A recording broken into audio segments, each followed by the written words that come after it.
अस्सलामुअलैकुम नाजरीन, welcome to आवाज़ हकीकत। नाजरीन, अगर मैं आपसे कहूं कि इंडिया के बड़े बड़े एयरक्राफ्ट कैरियर्स असल में उनकी सबसे बड़ी कमज़ोरी हैं, तो क्या आप यकीन करेंगे? हालिया दिनों में ईरान के ड्रोन कैरियर शाहिद बगेरी की तबाही ने यह साबित कर दिया कि अब नेवल वॉरफेयर के रूल्स बदल चुके हैं। आज हम सिर्फ ईरान के नुकसान पर बात नहीं करेंगे, बल्कि आपको ये भी बताएंगे कि क्यों पाकिस्तान के लिए एयरक्राफ्ट कैरियर लेना एक बहुत गलत डिसीजन साबित हो सकता है। लेकिन वीडियो में आगे बढ़ने से पहले make sure to like and share this video and do subscribe to the channel.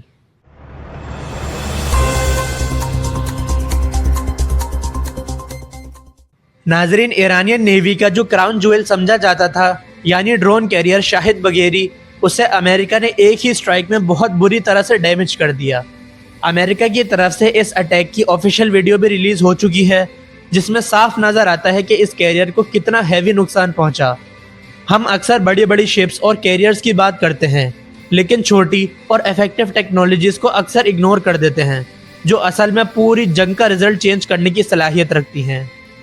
Iran ने 2022 से 2024 के दरमियान इस ड्रोन कैरियर पर काम शुरू किया और 2025 के स्टार्ट तक इसे ऑफिशियली कमीशन भी कर दिया गया।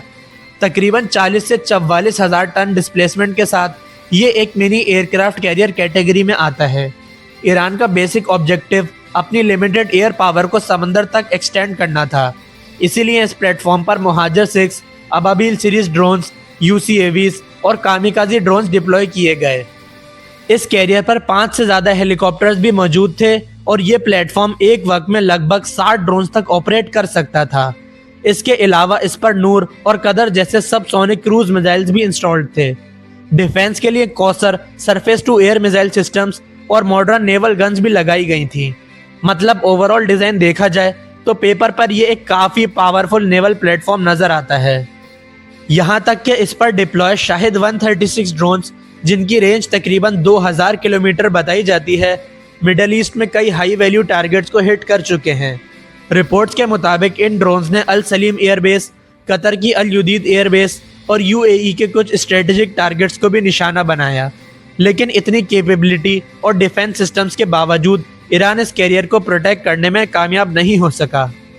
रिपोर्ट्स के मुताबिक अमेरिका ने अपनी लॉन्ग रेंज स्ट्राइक कैपेबिलिटी का यूज़ किया और गालिबन टोमाहॉक क्रूज मिसाइल्स के ज़रिए इस कैरियर को उस वक्त हिट किया जब ये अपने साहिल के करीब था।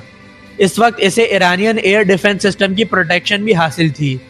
अटैक के बाद अब ये अपना ऑपरेशनल स्टेटस खो चुका है और चांसेस हैं कि ये शिप या तो सालों तक रिपेयर होगा या फिर शायद परमानेंटली राइट ऑफ हो जाएगा। यहाँ असल फ़र्क रेंज का था। अमेरिका के एंटी शिप मिसाइल्स की रेंज लगभग 1500 किलोमीटर थी, जबकि ईरान के पास जो कदर और नूर मिसाइल्स थे उनकी रेंज सिर्फ 280 किलोमीटर के करीब थी। यही वजह है कि पाकिस्तान एयरक्राफ्ट कैरियर के ख्वाब देखने के बजाय अपनी डिफेंस स्ट्रेटजी को रियलिस्टिक अप्रोच पर रखता है। इंडियन नेवी तादाद में पाकिस्तान से बड़ी ज़रूर है और उनके पास शिप्स भी ज़्यादा हैं, लेकिन फिर भी वो पाकिस्तान के साथ डायरेक्ट नेवल कन्फ्रंटेशन से बचने की कोशिश करते हैं। इसकी सबसे बड़ी वजह पाकिस्तान एयरफोर्स और पाकिस्तान नेवी का जॉइंट रिस्पॉन्स है, जो किसी भी वक्त काफ़ी डेंजरस साबित हो सकता है। हमारे JF-17 थंडर से फायर होने वाले सुपरसोनिक और हाइपरसोनिक मिसाइल्स का पहला टारगेट नेचुरली इंडिया का वही एयरक्राफ्ट कैरियर होगा जो उनकी नेवल पावर का सिंबल समझा जाता है। अगर किसी जंग के सिनेरियो में पाकिस्तान इंडियन नेवी का एयरक्राफ्ट कैरियर डिस्ट्रॉय कर देता है, तो ये सिर्फ एक मिलिट्री लॉस नहीं होगा, बल्कि इंडियन नेवी के लिए एक मैसिव साइकोलॉजिकल ब्लो होगा। इसी वजह से किसी भी सीरियस टेंशन की सिचुएशन में इंडिया अपने एयरक्राफ्ट कैरियर को अक्सर बे ऑफ बंगाल की तरफ छुपा देता है, ताकि वो पाकिस्तानी स्ट्राइक रेंज से दूर रह सकें। ये स्ट्रेटजी इस बात का सिग्नल देती है कि ये कैरियर्स पावरफुल ज़रूर होते हैं, लेकिन ये बहुत ज़्यादा आसान टारगेट भी बन जाते हैं। नाजरीन, पाकिस्तान के डिफेंस डिसीजन की हिस्ट्री में हंगूर क्लास सबमरीन्स का सिलेक्शन एक बहुत बड़ा स्ट्रेटेजिक मास्टर स्ट्रोक माना जाता है। उस वक्त पाकिस्तान के पास दो ऑप्शंस थे, या तो वो दुनिया की तरह एक महंगा एयरक्राफ्ट कैरियर हासिल करता या फिर क्वाइटली अंडर वाटर वॉरफेयर पर फोकस करता। पाकिस्तान ने दूसरा ऑप्शन चूज़ किया और हंगूर क्लास स्टेल्थ सबमरीन्स का प्रोजेक्ट स्टार्ट किया। ये सबमरीन्स अपनी एयर इंडिपेंडेंट प्रोपल्जन टेक्नोलॉजी की वजह से हफ्तों तक पानी के अंदर रह सकती हैं और सरफेस पर आए बगैर ऑपरेट कर सकती हैं। इस वजह से एनिमी के लिए इन्हें डिटेक्ट करना बहुत ज़्यादा मुश्किल हो जाता है। इन सबमरीन्स पर बाबर 3 क्रूज मिसाइल जैसा वेपन भी डिप्लॉय किया जा सकता है, जो न्यूक्लियर केपेबल होता है और एनिमी के कोस्टल टारगेट्स तक इजीली पहुंच सकता है।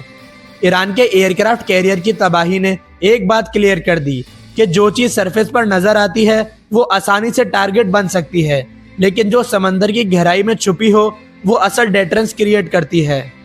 पाकिस्तान के लिए एयरक्राफ्ट कैरियर एक और वजह से भी प्रैक्टिकल नहीं है, क्योंकि हमारा टेरिटोरियल सी एरिया ज़्यादा बड़ा नहीं है। इतनी बड़ी शिप आसानी से एनिमी सैटेलाइट्स और रेडार्स की नज़र में आ सकती है।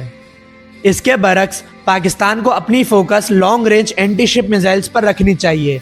मिसाल के तौर पर स्मैश मिसाइल प्रोग्राम को देखा जाए तो स्मैश 1 की रेंज तकरीबन 350 किलोमीटर बताई जाती है, जबकि फ्यूचर में स्मैश 2 पर काम हो रहा है, जिसकी एक्सपेक्टेड रेंज 700 किलोमीटर तक हो सकती है। इसके अलावा पाकिस्तान के पास CM-400 AKG air launch missile भी मौजूद है, जो JF-17 थंडर और J-10C से फायर किया जा सकता है। फ्यूचर में अगर पाकिस्तान YJ-21 जैसा हाइपरसोनिक मिसाइल या इंडिजीनस 800 किलोमीटर रेंज का air launch ballistic missile develop कर लेता है तो नेवल स्ट्राइक कैपेबिलिटी और ज़्यादा पावरफुल हो जाएगी। नाजरीन, मॉडर्न नेवल वॉरफेयर में सिर्फ बड़ी शिप्स पावर की गारंटी नहीं होती। आज की जंग ज़्यादातर लॉन्ग रेंज मिसाइल्स, सबमरीन्स और स्मार्ट स्ट्राइक कैपेबिलिटी से जीती जाती हैं, और पाकिस्तान भी अपनी स्ट्रेटजी इसी डायरेक्शन में बिल्ड कर रहा है। आपकी इस बारे में क्या राय है? अपनी राय कमेंट्स में ज़रूर शेयर करें, और अगर वीडियो पसंद आई हो तो वीडियो को लाइक और शेयर लाजमी करें। साथ ही साथ चैनल को सब्सक्राइब करना ना भूलें। आपसे मुलाकात होगी नेक्स्ट वीडियो में, तब तक के लिए अल्लाह हाफिज़। पाकिस्तान जिंदाबाद।